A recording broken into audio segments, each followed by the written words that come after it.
কই শুনছো? এই এত ঘুমালি হয়, ওটো। আরে বাপরে।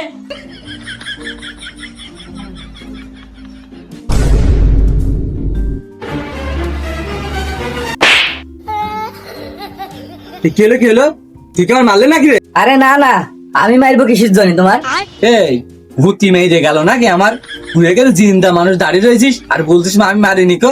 আরে এসব কথা বাদ দাও, রান্না করবো, তুমি একটু বাইরে যে কাঠগুলো একটু কেটে দাও দেন। আজ আমার শরীরটা একটু ভাল লাগবে না কো। তুই আজকে একটু ওটা কেটে নে গা।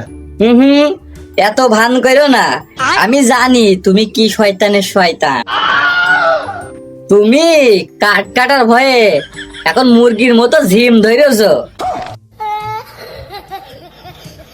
এই তুই এখান থেকে যাবি নাকি আমি তো লাত্তি মেরে দরজার বাইরে ফেল দেবো? তুমি কি উঠবা নাকি সে বটিটা নিয়ে আসবাম এখানে? তাই বলো তো আগে। তো চল হাট, দেখি কি করা যায়। তোর আগেই বলছি কিন্তু তোমার শরীর ভালো নাই। সে দেখা যাবে নি, তুমি আগে হাঁটো তো, আগে হাঁটো। এই তোর কোন কাঠ কাটছ হবে তাড়াতাড়ি দে তো, কেটে দিই। এই দেখো এই কাঠগুলো আর একটু চিড়ে দাও।